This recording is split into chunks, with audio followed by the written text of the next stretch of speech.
जय हिंद दोस्तों, आपका स्वागत है आपके अपने पसंदीदा चैनल स्टडी एंड अपडेट्स में। जय हिंद दोस्तों, मैं लोकेश तिवारी स्वागत करता हूं आपका अपने पसंदीदा चैनल स्टडी एंड अपडेट्स में। आज हम करने जा रहे हैं स्टेटमेंट के प्रैक्टिस सेट। इससे पहले भी हमने काफी सारे प्रीवियस पेपर सेट कर रखे हैं। आज हम करने जा रहे हैं प्रैक्टिस सेट नंबर 18। इससे पहले हम 17 कर चुके हैं, आज हम 18 करने जा रहे हैं। ठीक है, तो आइए बढ़ते हैं हमारे पहले सेक्शन पर, जो कि हमारा जनरल नॉलेज। हमारा पहला क्वेश्चन है, who discovered the sea route to India? Bharat के लिए समुद्री मार्ग की खोज किसने की थी? तो वो करी थी वास्को ड गामा ने। कब करी थी? ये 20 मई 1498 में हमारे भारत में केरला में जो कैलीकट है वहां पे ये अपने शिप से आया था। ये निकला कब था? ये 2 साल पहले लिस्बन, पोर्टुगल में, ये पुर्तगाली था। बिफोर 2 इयर्स, ये 2 साल पहले लिस्बन जगह का नाम है। कहाँ पे है लिस्बन? ये है पोर्टुगल में, पुर्तगाल जिसको बोल सकते हो आप। वहां से निकला था और ये 20 मई 1498 को इंडिया पहुंचा था। ये पहला यूरोपियन था जो भारत में आया था सी रूट के थ्रू। तो इसका आंसर क्या है आपका? डी, वास्को ड गामा इसका आंसर हो गया। आइए बढ़ते हैं हमारे सेकंड क्वेश्चन, जो कि हमारा what is the duration of 0 hour in Lok Sabha? Lok Sabha में शून्यकाल की अवधि कितनी होती है? ये होती है आधे घंटे की, हाफ एन आवर की। ठीक है, 0 आवर क्या होता है? ये करेक्ट स्टार्ट होता है 12 बजे। ठीक है, पहली बात तो ये 12 बजे स्टार्ट होता है करेक्ट। इसमें क्या होता है, इसमें जो एमपीज होते हैं, जो मेंबर ऑफ पार्लियामेंट होते हैं, वो क्वेश्चंस करते हैं कि रिस्पेक्टिव मिनिस्टर से कर सकते हैं। लेकिन ना उनको क्वेश्चन करने से पहले अपना नाम देना पड़ता है। जो स्पीकर होता है उसको बताना पड़ता है कि मैं क्वेश्चन पूछूंगा। बेसिकली एक टाइम होता है, जैसे 10 बजे से पहले इनको नाम देना पड़ेगा कि हाँ मुझे क्वेश्चन पूछना है किसी मिनिस्टर से या किसी उससे। तो इनको जो टाइम मिलता है क्वेश्चन पूछने का, 3 मिनट मिलता है हर एक मेंबर को पूछने का क्वेश्चन। तो इस तरह से आप देख सकते हो, अगर आधा घंटा टोटल है तो मतलब 10 मेंबर अपना क्वेश्चन पूछ सकते हैं। ऐसा कुछ होता है इसमें। क्वेश्चंस क्या होते हैं? क्वेश्चंस क्या होता है, वो अपनी इश्यूज बताते हैं कि जो पब्लिक इंपॉर्टेंस के लिए बहुत इंपॉर्टेंट है उसको अराइज करते हैं। तो इसका आंसर क्या आपका? 0 आवर आपका आधे घंटे का होता है। इसका आंसर है सी। आगे बढ़ते हैं हमारे तीसरे क्वेश्चन, जो कि हमारा on which river is Ranjit Singh dam constructed? Ranjit Singh बांध किस नदी पर बनाया गया है? ये बना है आपकी रवि नदी पर। रंजीत सिंह डैम, जिसको आप थीन डैम भी बोलते हो, क्या बोलते हैं इसको? थीन डैम के नाम से भी इसको जाना जाता है। ये भारत के 2 राज्यों के बॉर्डर पे बना है। जैसे जो राज्य है आपके जम्मू एंड कश्मीर और पंजाब, उनके बॉर्डर पे है ये। तो इसका आंसर क्या आपका? सी, रवि नदी इसका आंसर हो गया। आइए बढ़ते हैं हमारे चौथे क्वेश्चन, जो कि हमारा Jawahar tunnel is located in which state? Jawahar सुरंग किस राज्य में स्थित है? ये स्थित है आपके जम्मू एंड कश्मीर में, जिसको आप बनिहाल टनल भी बोलते हो। इसका दूसरा नाम है बनिहाल टनल। जो लिंक करता है किसको? ये लिंक करता है कजीगुंद को, किससे? बनिहाल से। इन दोनों को ये लिंक करता है, जो किस पे है? ये आपके NH 44 पे लाई करता है। ठीक है, तो इसका आंसर क्या आपका? सी, जम्मू एंड कश्मीर इसका आंसर हो गया। आइए बढ़ते हैं हमारे पांचवें क्वेश्चन, जो कि हमारा hottest planet in solar system. Solar system में सबसे गर्म ग्रह कौन सा है? तो सबसे गर्म का अगर बात करा जाए तो वो होता है आपका वीनस। वीनस सबसे गर्म है, मगर क्या वीनस ऑप्शन में है? वीनस ऑप्शन में नहीं है, तो इसका मतलब हमें कोई दूसरा देखना पड़ेगा। वीनस होता है फर्स्ट हॉटेस्ट। अगर मैं बात करूं सेकंड हॉटेस्ट की, तो वो है आपका मरकरी। जो मरकरी है वो आपका सेकंड हॉटेस्ट है। अब एक क्वेश्चन आता है सबके माइंड में, क्या आता है? देखो, अगर आप सोलर सिस्टम देखोगे तो क्या होता है, यहाँ पे होता है सन। सन के सबसे पहले जो आपका प्लेनेट है वो है आपका मरकरी। फिर मरकरी के बाद आता है वीनस, और इसी तरह फिर आता है अर्थ। तो क्वेश्चन सबका ये बनता है कि अगर सन के सबसे नजदीक मरकरी है तो वीनस सबसे गर्म कैसे हुआ? भाई देखो, सबको पता है कि जो सन के नजदीक होगा सबसे ज्यादा गर्मी उसके अंदर होगी। तो इसका आंसर क्या है? इसका रीजन ये है कि वीनस के अंदर, जो आपका वीनस प्लेनेट है, उसके अंदर बहुत सारा कार्बन डाइऑक्साइड है। उसके अंदर कितने कार्बन डाइऑक्साइड है? पूरी एटमॉस्फेयर में 96.5% की जो एटमॉस्फेयर में जो एयर है वो CO2 की है। कार्बन डाइऑक्साइड क्या करता है? ये जो हीट होती है उसको एब्जॉर्ब कर लेता है, अपने पास स्टोर कर लेता है, ग्रीन हाउस इफेक्ट जो होता है। इसके कारण जो वीनस है सबसे गर्म है इन कंपैरिजन ऑफ मरकरी। ठीक है, सबसे गर्म है वो है वीनस, और सेकंड नंबर पे आता है मरकरी। हमारे क्वेश्चन में वीनस ऑप्शन में नहीं था, तो हमें क्या करना पड़ गया? मरकरी। तो इसका आंसर क्या हमारा? ए, मरकरी इसका आंसर हो गया। आइए बढ़ते हैं हमारे छठे क्वेश्चन, जो कि हमारा from which place did Mahatma Gandhi start his Dandi march? Mahatma Gandhi ने अपनी दांडी यात्रा किस स्थान से शुरू करी थी? ये करी थी अहमदाबाद से। साबरमती आश्रम से दांडी के लिए इन्होंने अपनी यात्रा शुरू करी थी। तो साबरमती आश्रम कहाँ पे? ये आपके अहमदाबाद में। कब करी थी? ये करी थी इन्होंने 12 मार्च 1930 में स्टार्ट करी थी और फिर ये 6 अप्रैल 1930 में अपने 78 अनुयायी के साथ सत्याग्रह के साथ ये कहाँ दांडी पहुंचे थे और वहां पे इन्होंने नमक बनाकर कानून तोड़ा था। बेसिकली हुआ क्या था, एक अंग्रेजों ने नमक कानून लगा दिया था, मतलब कि उन्होंने नमक के बनाने पर रोक लगा दी थी एक, कि ये नहीं बना सकते जो आम लोग हैं। तो गांधी जी को ये नमक कानून तोड़ना था, तो वो गए दांडी, उन्होंने यात्रा करी, दांडी पहुंचे, वहां पे उन्होंने एक मुट्ठी भर नमक बना के इस कानून को तोड़ा और बाद में उनको जेल भी हुई थी इसके लिए।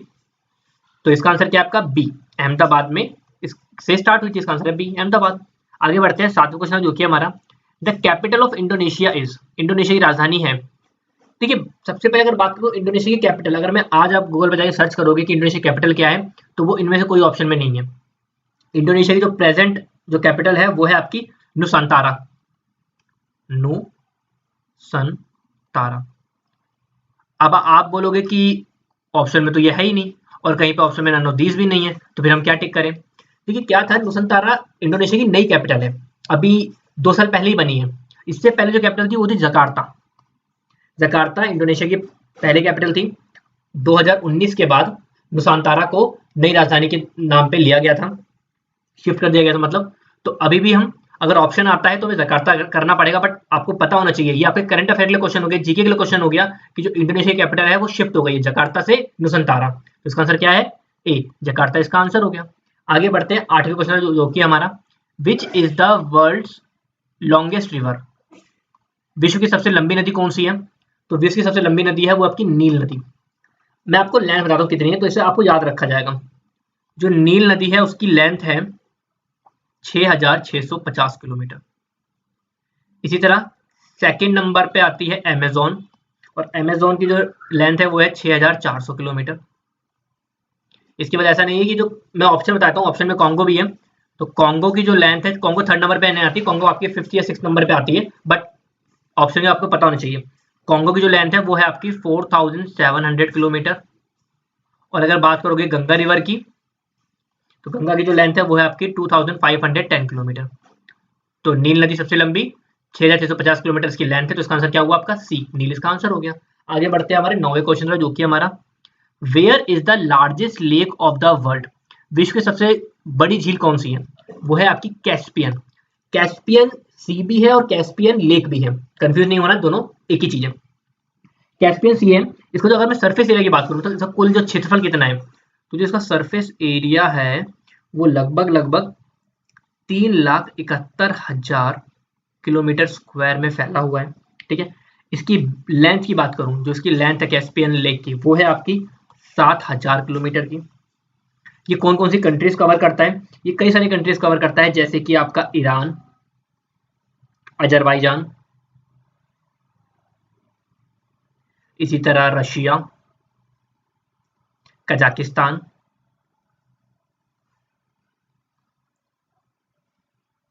और इसी तरह तुर्कमेनिस्तान। ये सारी आपकी सेंट्रल एशियन कंट्रीज हैं लगभग, ये उनको कवर करता है। कैस्पियन सी सबसे बड़ी है, सेकंड नंबर पे आती है आपकी सुपीरियर, और 3rd नंबर पे आती है विक्टोरिया। ठीक है, इसका आंसर क्या आपका ए, कैस्पियन लेक इसका आंसर हो गया। आगे बढ़ते हैं हमारे 10वें क्वेश्चन जो कि हमारा which planet has almost same size and mass as of Earth, किस ग्रह का आकार और द्रव्यमान पृथ्वी के लगभग समान है। तो वो है आपके वीनस। जो शुक्र ग्रह है उसका अगर मैं आकार बोलूं और मास बोलूं तो लगभग अर्थ के जितना है। कैसे, जो अर्थ का रेडियस है, अगर मैं बात करूं रेडियस ऑफ अर्थ की, तो वो कितना है, वो है आपका 6371 किलोमीटर। और अगर मैं रेडियस बात करूं वीनस की, तो वो है आपका 6052 किलोमीटर। दोनों जगह रॉकी सरफेस एरिया है, इसीलिए इसको प्लेनेटरी ट्विंस मतलब ट्विंस प्लैनेट भी बोलते हैं। ठीक है, तो इसका आंसर क्या आपका डी, वीनस इसका आंसर हो गया।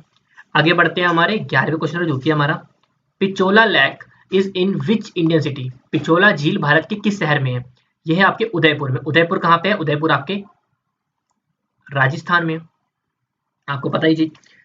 पिछोला जो लेक है ये आपकी एक आर्टिफिशियल लेक है जो 1362 एडी में बनाई गई थी।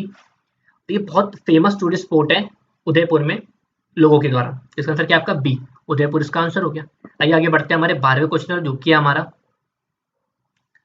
How many rooms are there in Rashtrapati Bhavan? Rashtrapati Bhavan में कितने कमरे हैं? तो राष्ट्रपति भवन में 340 कमरे हैं। कुल वहां पे 4 फ्लोर हैं और उन 4 फ्लोर पे 340 कमरे हैं।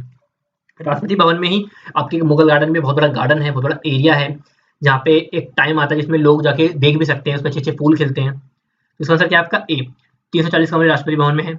आगे बढ़ते हैं 13वें क्वेश्चन, जो कि हमारा penalty kick is related with which game? Penalty kick किस खेल से संबंधित है?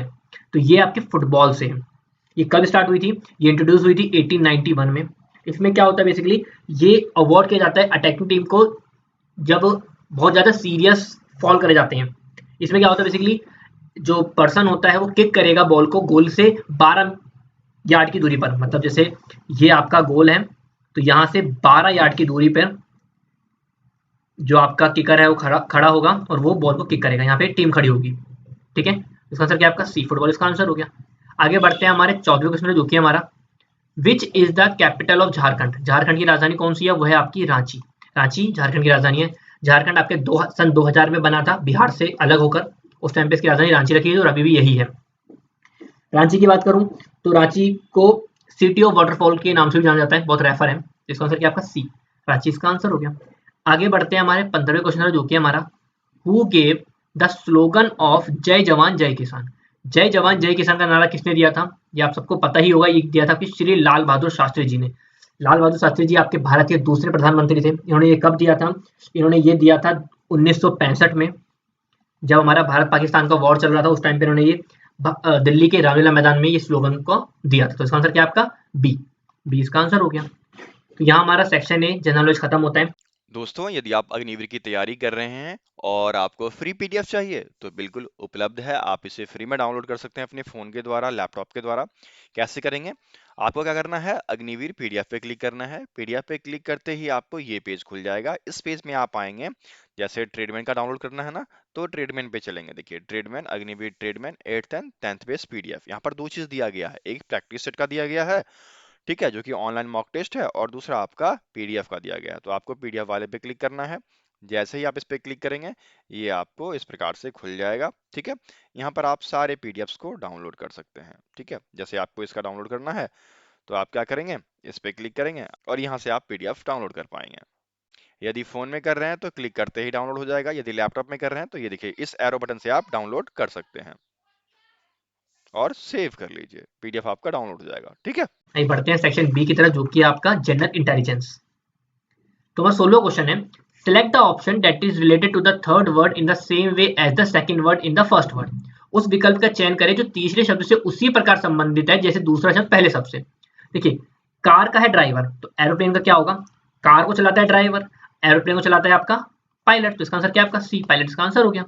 आइए बढ़ते हैं हमारे 17वें क्वेश्चन, जो कि हमारा Raj goes for morning walk every day. He turns 15 meter north from his house. He turns right and walks 27 meter. He again turns right and walk 45 meter. Then turns left and walk 5 meter to reach the park. To which direction park lies from his home? Question अच्छा है। राज morning walk पर जाता है, वह अपने घर से 15 metre उत्तर की ओर मुड़ता है। मैंने माना ये उसका घर है, यहाँ से 15 मीटर वो उत्तर की ओर गया, क्लियर है। फिर वह दाएं मुड़ता है और 27 मीटर चलता है। अब वो यहाँ से दाएं मुड़ा और 27 मीटर चला। अब वहां से फिर दाएं मुड़ता है और 45 मीटर चलता है। ये फिर दाएं मुड़ा और यहाँ पे आ गया 45 मीटर पे। फिर बाएं मुड़ता है और 5 मीटर चलता है। फिर बाएं मुड़ा और 5 मीटर चल गया। अब बताओ ये कौन सी डायरेक्शन में इसका घर है इस पार्क से? देखो, नॉर्थ, साउथ, ईस्ट, वेस्ट। तो ये क्या बना? ये बना आपका साउथ ईस्ट। तो क्या आंसर आया इसका बी, दक्षिण पूर्व इसका आंसर हो गया। आइए बढ़ते हैं हमारे 18वें क्वेश्चन, जो कि हमारा in a code language meagre is coded as GTICGO, how would lavish be coded? देखो क्या कहता है, तो पहले लिखते हैं MEAGRE और यहाँ लिखा हमने GTICGO और फिर हमें लिखना है लेविश, LAVISH। देखो मैंने क्या बता रखा है, मैं हर बार बताता हूँ कि इस क्वेश्चन की तरह, मतलब ऐसे क्वेश्चन करने के लिए सबसे पहले आप क्या करो, अपने कहीं भी रफ पे या पेपर के पीछे ए से लेकर जेड तक लिख लो। इससे क्या होगा, आपको काउंटिंग करना और आगे पीछे जाना आसान रहेगा।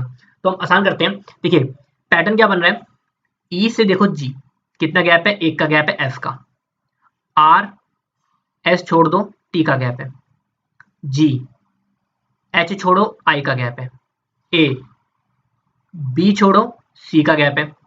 इन द सेम वे E के बाद F छोड़ दो, फिर आप ऐसे ही G पहुंच जाओगे, और ऐसे ही जाओगे तो M के बाद अगर जाओगे तो N छोड़ दो और आप पहुंच जाओगे O। समझ में आया? तो ऐसे भी यहाँ पे देखते हैं, H, I छोड़ोगे क्या बनेगा J, S, T छोड़ोगे क्या बनेगा U, I, J छोड़ोगे क्या बनेगा K, V, W छोड़ोगे क्या बनेगा X, फिर ऐसी A, B छोड़ोगे क्या बनेगा C, और L, M छोड़ोगे क्या बनेगा N। क्या मैच कर गया? JUKXCN, JUKXCN, तो D तो इसका आंसर हो गया। तो कितने का आंसर मिला था? हमें मिला था +2 का हर जगह। ठीक है, तो +2 करते गए और हमारा आंसर आ गया। तो ये पैटर्न समझने के लिए आपको अगर लिखा होगा इसे जैसे तो इजी से आप कर लोगे। आइए बढ़ते हैं हमारे अगले क्वेश्चन, 19वां क्वेश्चन जो कि हमारा, if MYSTICAL is coded as in a code language, how would DUMBBELL be coded? समझ में आ गया? पहले लिखते हैं MYSTICAL, लिखा कैसे समझेंगे तो थोड़ा सा क्वेश्चन बड़ा आसान है, बस एक बार देखना है आपको, नंबर देख के डरना नहीं है। ए से लेकर जेड तक लिख रखा है, काउंट करो ए से लेकर एम कौन से नंबर पे आता है? एम आता है आपके 13वें नंबर पे, वाई 25वें नंबर पे, एस 19वें नंबर पे, टी 20वें पे, आई ये आता है 9वें नंबर पे, सी 3रे नंबर पे, ए पहले नंबर पे, एल 12वें नंबर पे। सेम नंबर आपको मैच कर जाएगा ये रहा। अब लिखना है हमें किसका? D U M B B E double L. D आता है 4थे नंबर पे, इसी तरीके से यू आता है आपका 21वें नंबर पे, एम आता है आपका 13वें नंबर पे, बी आता है आपके 2रे नंबर पे, ई आता है आपके 5वें नंबर पे, एल आता है आपके 12वें नंबर पे। तो 4 21 13 22, 4 21 13 22, 51 12 12, तो ये हो गया आपका सी इसका आंसर हो गया। आइए बढ़ते हैं हमारे 20वें क्वेश्चन जो कि हमारा, which letter cluster will replace the question mark in the following series. हमें क्या बताना है क्वेश्चन मार्क में क्या आएगा? पैटर्न समझते हैं, यू फिर एस फिर क्यू फिर बीच में डैश और फिर बीच में एम। क्या बन रहा है? अगर आप देखोगे तो यू से अगर आओगे तो टी का गैप छोड़ोगे एस मिल गया, एस से पीछे आओगे आर छोड़ोगे तो क्यू मिल गया, ऐसी क्यू से पीछे आओगे पी छोड़ोगे तो यहाँ क्या मिल जाएगा आपको? ओ। तो ये तो हो गया ओ। कैसे? एम, एन छोड़ोगे ओ, पी छोड़ोगे क्यू, आर छोड़ोगे एस, टी छोड़ोगे यू, तो ये तो मिल गया हमें पहला ओ। चलो, तो मतलब ये तो ऑप्शन कट गया। अब आते हैं जेड, जेड से बना डब्लू, डब्लू से बना टी, टी से क्या बनेगा ताकि फिर मैं एन बना सकूं? थोड़ा देखते हैं क्या बन रहा है। जेड एक्स और वाई, जेड और डब्लू के बीच में 2 गैप है, एक्स वाई छोड़ दिया इन्होंने। ऐसे ही डब्लू और टी के बीच में यू और वी छोड़ दिया। ऐसे ही टी और किसके बीच में 2 छोड़ो, तो टी से पहले क्या आता है? आर एस, तो ये क्या हो गया? ये हो गया क्यू। आर एस छोड़ा टी मिल गया, और क्यू के पहले अगर हम ओ और पी छोड़ दूंगा तो एन मिल जाएगा। तो ये तो समझ में आ गया ना पैटर्न। अब अगला लास्ट बनाते हैं, मतलब अब बचे कौन से? सिर्फ इन दोनों में से कोई एक बनेगा। क्या बचा? ई, ए, डब्ल्यू, ओ। ई और ए के बीच में इन्होंने 3 का गैप रखा है, मतलब बी सी डी छोड़ दिया। ऐसे ही यहाँ आओगे तो एक्स वाई जेड छोड़ दिया, तो पीछे आओगे तो यहाँ पे क्या छोड़ देगा? ये आपका छोड़ेगा टी यू वी छोड़ देगा, तो क्या बनेगा? एस। तो ये क्या बना? ओ क्यू एस, ए इसका आंसर हो गया। बेसिकली पैटर्न क्या बन रहा है अगर मैं आसान बताऊं आपको, तो जो पहला लेटर है उनपे गैप है +1 का। अगर मैं इस डायरेक्शन में जाऊंगा, मतलब अगर मैं ऐसे जा रहा हूँ, मैं पीछे जा रहा हूँ, तो यू एस क्यू डैश और एम, -1 करता रहो, आपको मिल जाएगा। अगले नंबर के लिए आओगे तो -2 करते रहो, मिल जाएगा। अगले के लिए आओगे -3 करते रहोगे तो आपको मिल जाएगा। तो ये पैटर्न मैंने लगाया है, समझ में आ गया। बढ़ते हैं हमारे, यहाँ हमारा सेक्शन बी खत्म होता है। अभी बढ़ते हैं सेक्शन सी जो कि आपका जनरल साइंस। तो हमारा पहला क्वेश्चन है, how many bones are there in the face. चेहरे में कितनी हड्डियां होती हैं? चेहरे पे आपके होती हैं 14 हड्डियां, सब अलग अलग उसमें होती हैं। तो इसका आंसर क्या आपका? बी 14 इसका आंसर हो गया। हमारा 22वां क्वेश्चन है, how many watts are there in 1 HP? 1 horsepower में कितने वाट होते हैं? तो वो होते हैं अप्रोक्स 746 वॉट। एक हॉर्स पावर क्या होता है? एक पावर के मेजरमेंट का तरीका है। तो इसका आंसर क्या हुआ? सी, 746 का आंसर हो गया। आइए बढ़ते हैं हमारे 23वें क्वेश्चन पर, जो कि हमारा which of the following utilize Newton's third law of motion? निम्नलिखित में से कौन न्यूटन के गति के तीसरे नियम का उपयोग करता है? तो पहले बात तो न्यूटन का तीसरा नियम क्या कहता है? Every action has equal and opposite reaction. जैसे अगर आपने किसी को धक्का दिया तो वो उतना ही धक्का आपको भी दे रहा है।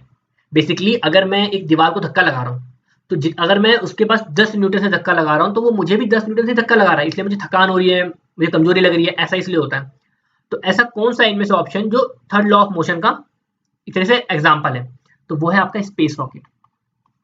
क्वेश्चन पूछोगे कैसे? सबसे अच्छी चीज है, जब भी रॉकेट स्टार्ट होता है, इग्नाइट होता है, तो वो क्या करता है? कुछ गैस रिलीज करता है। जब वो गैस नीचे की तरफ आती है वो प्रेशर बनाती है, जिससे कि जो रॉकेट है वो ऊपर की तरफ पुश होता है। तो इसका आंसर क्या हुआ? बी, स्पेस रॉकेट का आंसर हो गया। पढ़ते हैं हमारे 24वें क्वेश्चन, जो कि हमारा when metal is heated the density of metal. धातु को गर्म करने पर धातु का घनत्व क्या होता है? वो घटता है, डिक्रीज होता है।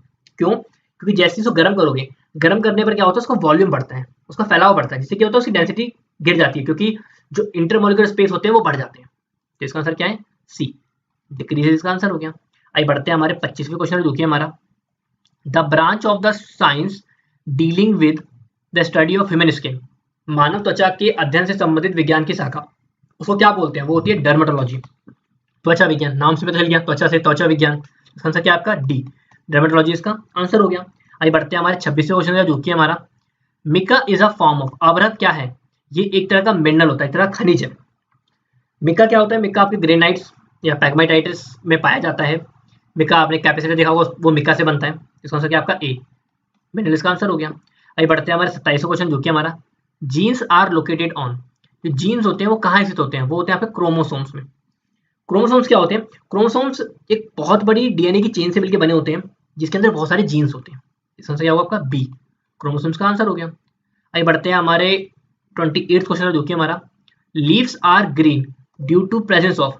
पत्तियां हरे रंग की उपस्थिति के कारण होती है। मतलब पत्तियों में क्या होता है जिससे वो हरा होता है? वो होता है क्लोरोफिल। क्लोरोफिल क्या होता है? एक तरह ग्रीन पिगमेंट होता है जो पत्तियों को हरा रखता है, जिससे क्या होता है कि जो प्लांट्स है वो अपना खाना बना पाते हैं। देखो बेसिकली प्लांट्स अपना खाना बनाते हैं एक प्रोसेस के थ्रू, जिसको बोलते हैं फोटोसिंथेसिस।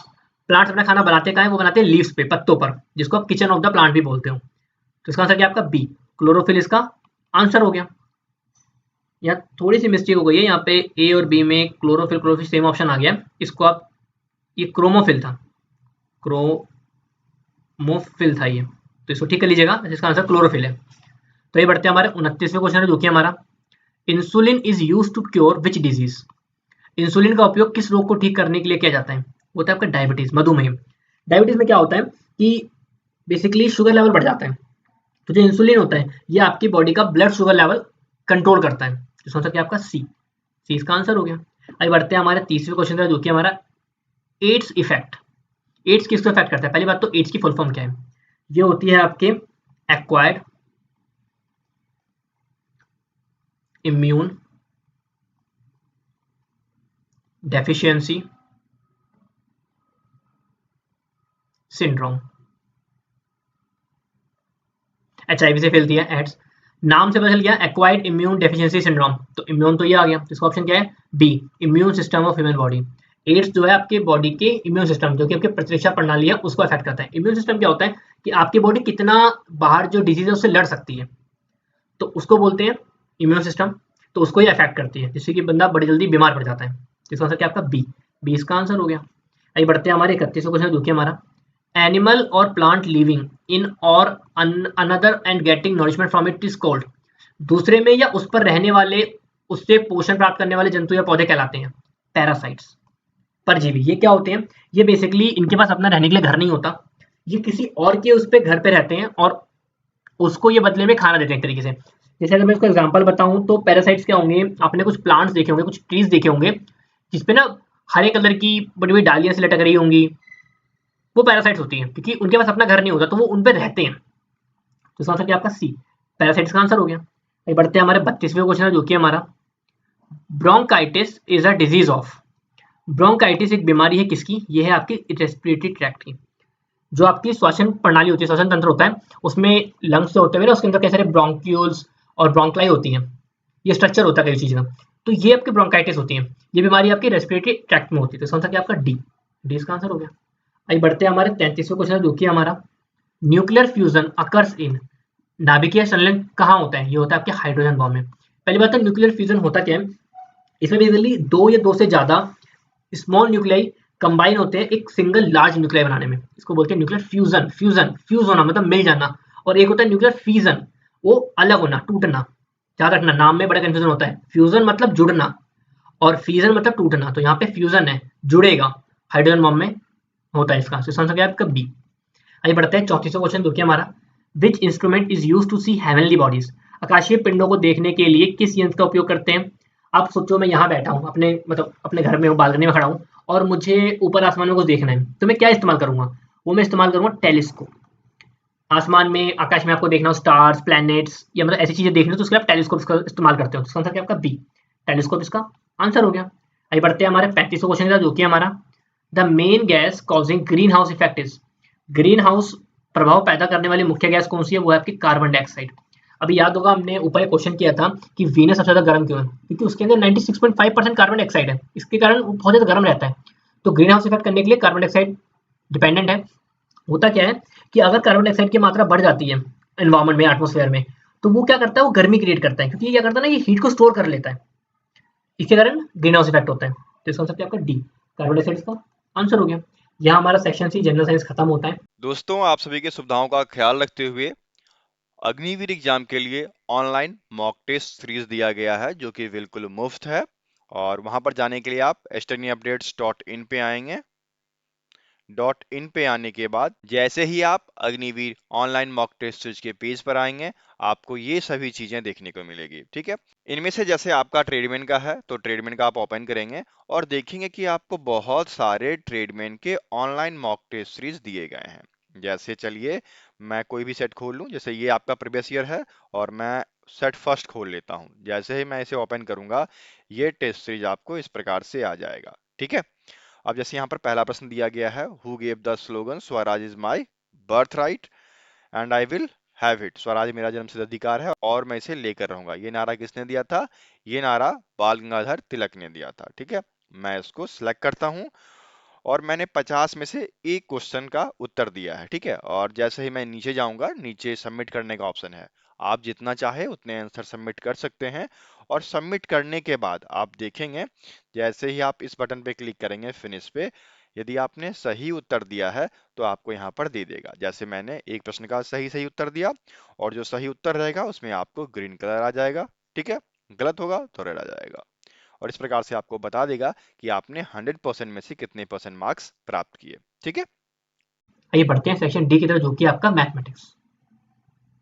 तो हमारा 36वां क्वेश्चन है, Mohan is 5 times older than his son. After 4 years, the sum of their ages will be 44 years. Find the present age of Mohan. Mohan अपने पुत्र से 5 गुना बड़ा है। 4 वर्ष बाद उसकी आयु का योग 44 वर्ष होगा। मोहन की वर्तमान आयु ज्ञात कीजिए। तो क्वेश्चन कहता है जो मोहन है वो अपने बेटे से 5 गुना बड़ा है। तो लेट एज ऑफ सन, मैं बेटे की एज मानता हूँ एक्स। मोहन की क्या हो जाएगी? 5 गुना है तो 5x कंफर्म हो गया। 4 साल बाद, तो 4 साल बाद तो ये हो जाएगा x+4 और ये हो जाएगा 5x+4। क्या बोलते हैं कि उनका जो एज का जो सम होगा तो x+4 + 5x+4 वो हो जाएगा आपका 44। तो कर लेते हैं 6x = 44 - 8, तो 6x = 36। x की वैल्यू हो जाएगी 6। अगर x 6 है तो 5x हो जाएगा 5 × 6 मीन्स 30। तो मोहन की एज क्या हो गई? 30 ईयर्स, मतलब 20 का आंसर हो गया। आइए बढ़ते हैं हमारे 37वें क्वेश्चन का जो कि हमारा कंप्लीट द सीरीज। सीरीज पूरी करो। क्या कहता है? 1/5,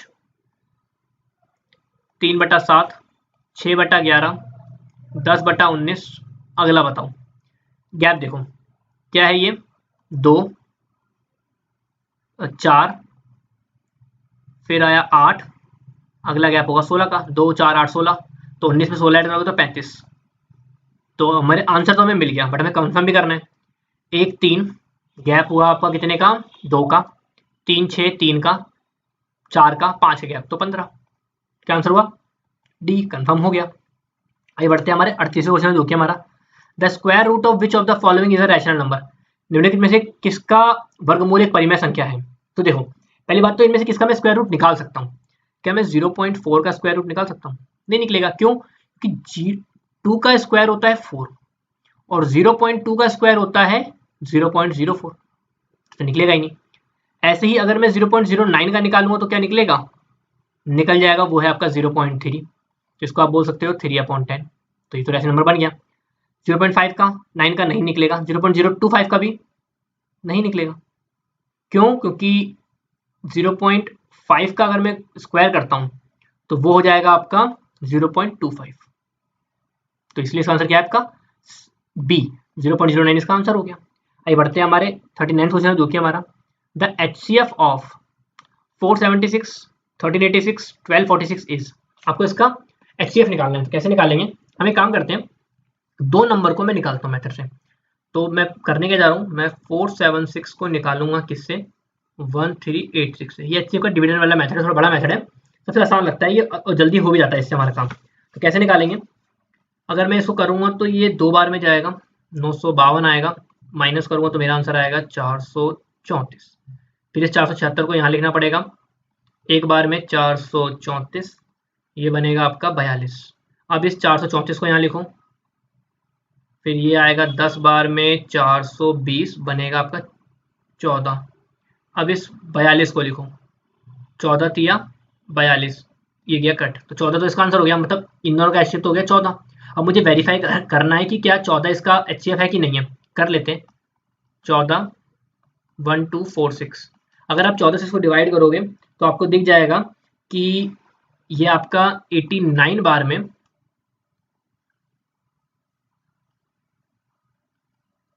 1246 आता है। तो इसका मतलब क्या है? 14 इसका HCF हो गया। तो इसका आंसर क्या होगा? सी। सी इसका आंसर हो गया। एक और तरीका है निकालने का, आप सबके प्राइम फैक्टर निकाल लो, फिर जो कॉमन बनेगा हाईएस्ट कॉमन फैक्टर उससे बना लो।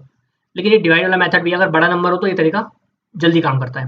आइए बढ़ते हैं हमारे 40वें क्वेश्चन जो कि हमारा if A ratio B is equal to 6:7 and B ratio C is equal to 8:9 then A ratio C is equal to. Question कहता है A बट्टा B बराबर 6/7, B बट्टा C बराबर 8/9। निकालना क्या है? A बट्टा C। कैसे निकालेंगे? देखो, A by B multiply B by C is equal to क्या बनेगा? 6/7, 8/9। B से B कट गया, क्या बनेगा? ये बनाएगा आपका A अपॉन C। क्या बनेगा ये? इसको आप कटिंग कर लो, 3 2 जा 6, 3 3 जा 9, क्या बना? 8 2 जा 16, 7 3 जा 21। कितना आंसर आया? 16:21। क्या मैच कर रहा है? ए इसका आंसर हो गया। आइए बढ़ते हैं हमारे 41 क्वेश्चन तक जो कि हमारा if 17% of a certain number of mangoes is 1360 what is the number of mangoes.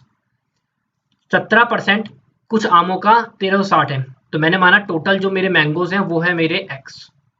तो ये कहता है कि 17% ऑफ x जो है वो 1360 है, आपको x निकालना है। कैसे निकालेंगे? बड़ा आसान है, 17/100 इंटू में x इज इक्वल टू में 1360।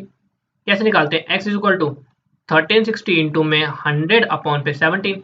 कटिंग करो तो ये बनेगा 17 8 जा 136 0, तो ये बन गया आपका 8000। कितने मैंगोज हो गए? 8000। ए इसका आंसर हो गया।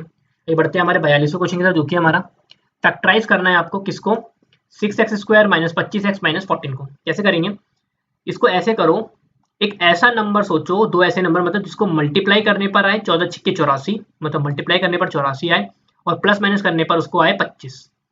तो वो नंबर है आपका, अगर मैं 28 में से 3 को हटाता हूं तो मुझे मिलेगा 84। तरीका और भी था, अगर आप 21 में 4 को ऐड भी करते हो तो भी 25 बनेगा, बट वो कॉम्बिनेशन यहाँ लगेगा नहीं, क्योंकि हमें क्या करना है, हमें ऐसे कॉम्बिनेशन चाहिए कि उनको प्लस माइनस करने पर तो माइनस बने और मल्टीप्लाई करने पर माइनस बने। तो इसलिए ऐसा हमने बनाया कॉम्बिनेशन।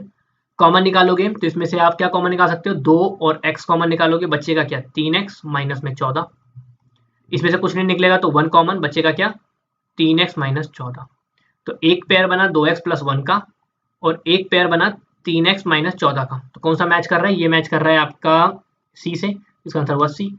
आइए बढ़ते हैं हमारे 43वें क्वेश्चन जो कि हमारा the length of a rectangle is 4 centimetre more than the breadth Should the length and breadth be increased by 3 cm, the area increased by 81 cm. What is the length and breadth? Question कहता है एक आयत की जो लंबाई है वो चौड़ाई से 4 अधिक है, तो मैंने माना जो ब्रेथ है वो x है, तो लेंथ हो जाएगी x + 4। कोई डाउट नहीं होना चाहिए। एरिया क्या हो जाएगा x × x + 4, मतलब ये हो जाएगा आपका x² प्लस में 4x। कोई डाउट नहीं होना चाहिए। अगर मैं लेंथ को बढ़ा देता हूँ 3 से और ब्रेथ को भी 3 से, तो ब्रेथ जो है वो मेरी हो जाएगी x + 3 और लेंथ हो जाएगी मेरी x + 7। पहले 4 थी, 3 बढ़ गए 7 हो जाएगी। तो इसका एरिया क्या बन जाएगा, इसका एरिया जो भी था पहले उसमें 81 ऐड हो जाएगा। तो इसका जो एरिया बनेगा वो तो ऐसे बनेगा x + 3 × x + 7, ये बनेगा आपका, अगर मैं सॉल्व करूँगा x² प्लस में 7x प्लस में 3x प्लस में 21, तो ये तो बन जाएगा आपका x² प्लस में 10x प्लस में 21। अब इसने क्या बोला कि जो एरिया था पहले से उसमें 81 जुड़ जाएगा, तो x² प्लस में 4x प्लस में 81 बराबर हो जाएगा आपका ये x² प्लस में 10x प्लस में 21। x² से x² कट गया, क्या बचा 10x माइनस 4x = 81 माइनस 21, ये बनेगा आपका 6x = 60। x की वैल्यू हो गई 10, तो ब्रेथ की वैल्यू हो गई 10 और लेंथ क्या हो जाएगी 10 + 4 14। ऑप्शन में है 10 और 14 का पेयर, नहीं है तो इसका आंसर क्या है डी, नन ऑफ दीज इसका आंसर हो गया। क्वेश्चन बहुत अच्छा था, कई बार पूछा जाता है, तो इस क्वेश्चन को अगर आपको ना समझ में आया तो वीडियो को थोड़ा सा बैक करके दोबारा देखिए और दोबारा समझिए, अच्छा क्वेश्चन है ये। आइए बढ़ते हैं हमारे अगले क्वेश्चन का, जो कि हमारा a wire measuring 44 centimetre when bend into a circle will have a radius of. एक 44 सेंटीमीटर की एक तार है, जब उसको मैं वृत्त की तरह मोड़ता हूं तो उसकी त्रिज्या क्या होगी। तो क्या बोला, लेंथ है 44 सेंटीमीटर, तो सर्कल का निकालते हैं सर्कमफेरेंस। सर्कमफेरेंस हो गया 44, फॉर्मूला क्या होता है 2πr, 44 2 × 22/7 × पे r।